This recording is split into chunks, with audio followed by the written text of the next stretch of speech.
Hello and welcome to this EDH deck of Quintorius Lore Master, where we will learn how to beat people with big spirits this time, instead of the small 1/1s that you are used to and that can fly, which is on one hand better. So what we are most interested in here with Quintorius is how we can use that 3 mana ability to sacrifice a spirit, to choose a card exiled with Quintorius, which you can do only at your end step, so this will need some patience from you, to cast really big spells without paying their mana costs.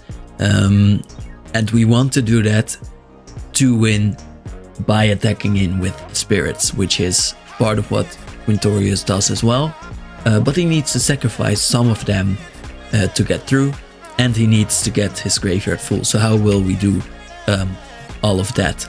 Well, first of all, of course, we need some mana ramps, so we have rocks and things that can get us planes. Our Chaomancer's map is rising in price really fast, but it is a really good card, so I think that rise in price is really legit. Then, of course, we want to make spirits, so there are 2 ways in which we can do that. By getting things out of our graveyard, which is a very lore hold thing, which will help us get the 3/2 spirits that we kind of love in this deck, as you will soon see. Or by using the sort of synergy spirits have with enchantments, as you see in Hallowed Haunting, where whenever you cast an enchantment spell, you create a spirit with power and toughness equal to the number of spirits you control. So sort of like the constructs, these become stronger whenever you have more and more spirits, which will be easy for us. Of course, the first part with giving them flying and vigilance isn't bad either. Definitely when we are linking this with the 3/2s that we have, if they are flying and vigilance as well, that will be very strong for us.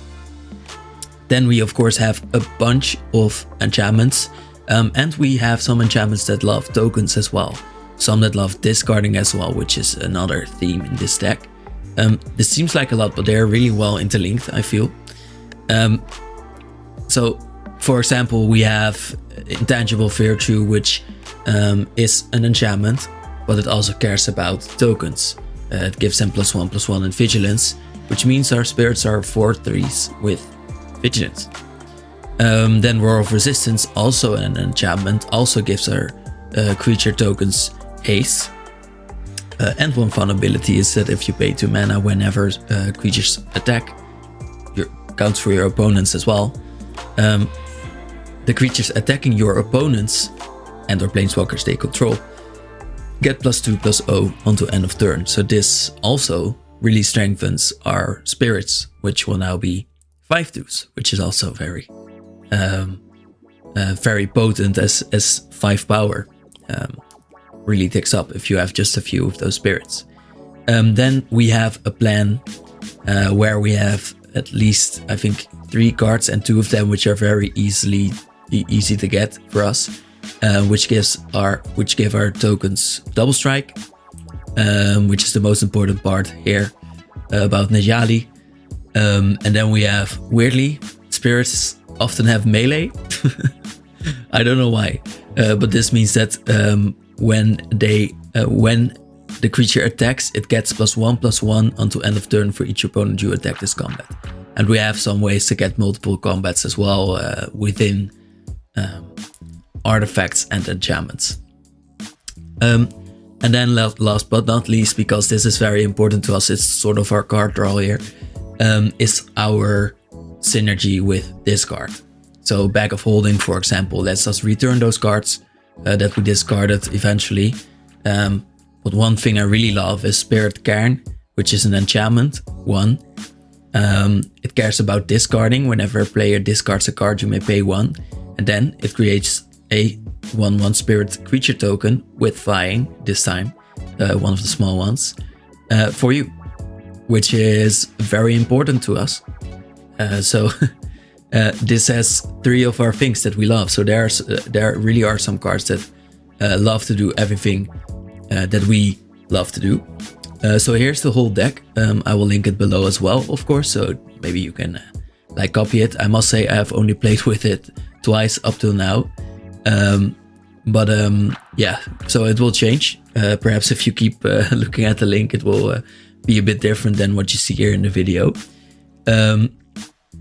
But as I said, we have the same strategies that I told you before. There's removal, which should be like interaction, because here are board wipes and stuff as well, which is why there are 11.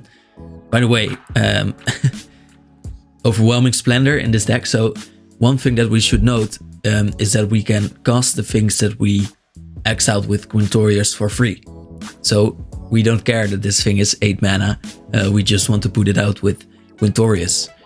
So that's why I really think this is one of the greatest cards in the deck. It says creatures enchanted player controls lose all abilities and have base power and toughness 1/1, which is less than what their spirits have.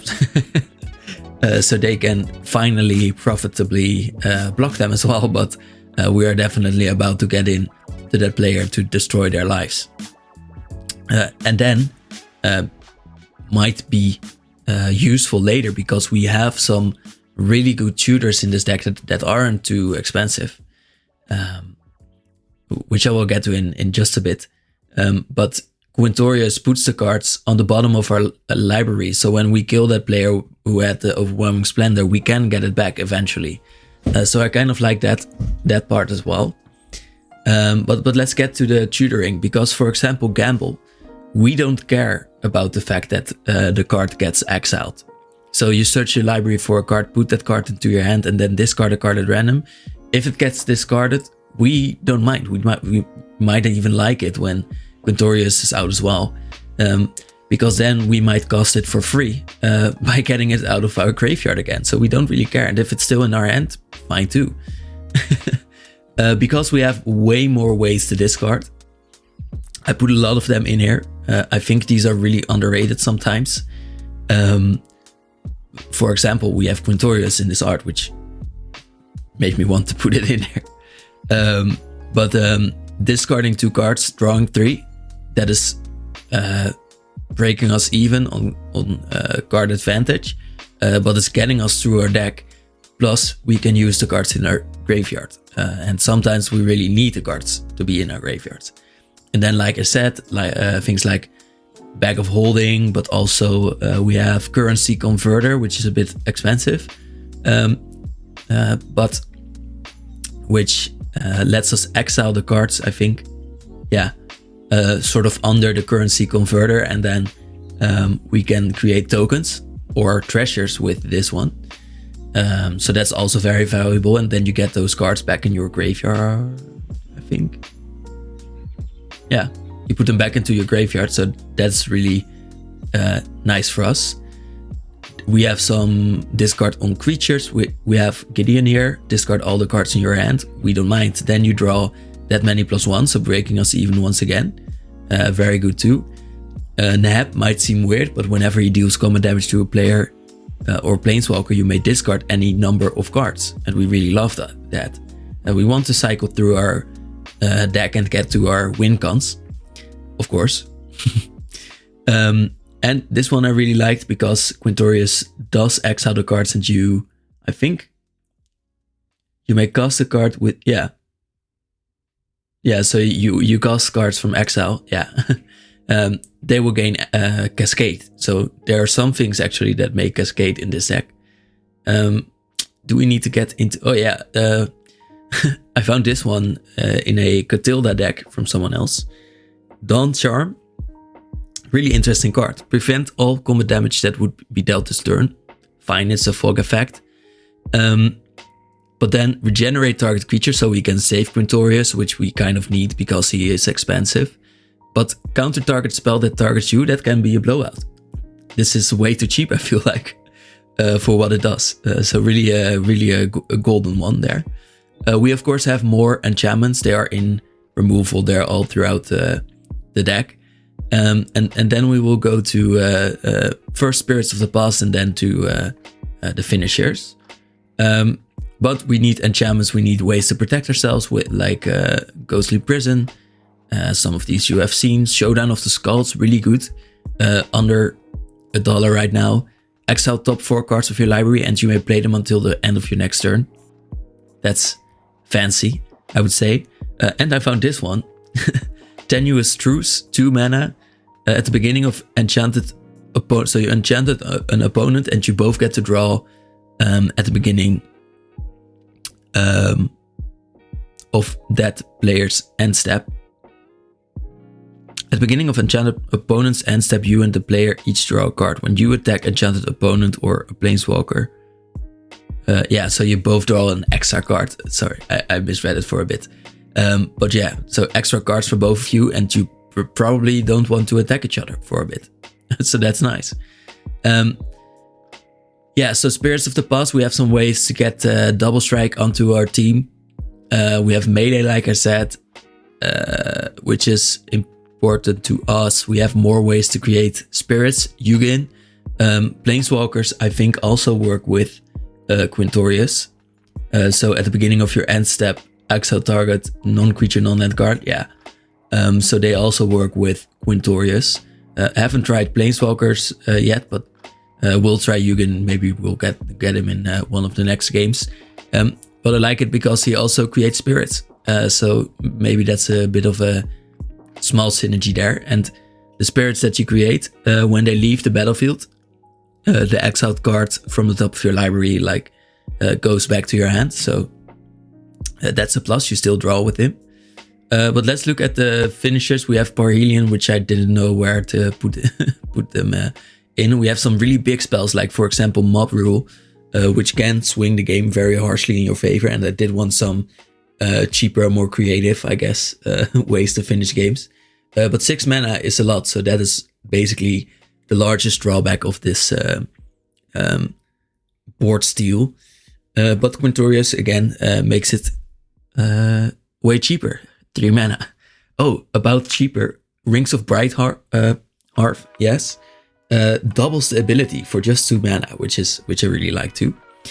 But again, finishers. So yeah, we have multiple combats, which I find to be a finisher a lot of the times. And our creatures, we can make them really big and tall. So sometimes our opponents really want to kill it. And they can't, because then we will get another combat phase. So they basically become sort of unkillable with this. But of course your opponent can play around it, but maybe go into your Death Touch opponent or whatever. Brilliant Restoration, 7 mana, again big, but we can get it back for cheap. Return all enchantment cards from your graveyard to the battlefield, love it. We have Hexblade Wallbreaker, again, when the creature attacks, if it's a first combat phase, you get another one. So 2 combat phases, probably won't win yet. But we have Catilda. Her power and toughness are equal to the number of enchantments and spirits, so she becomes really big.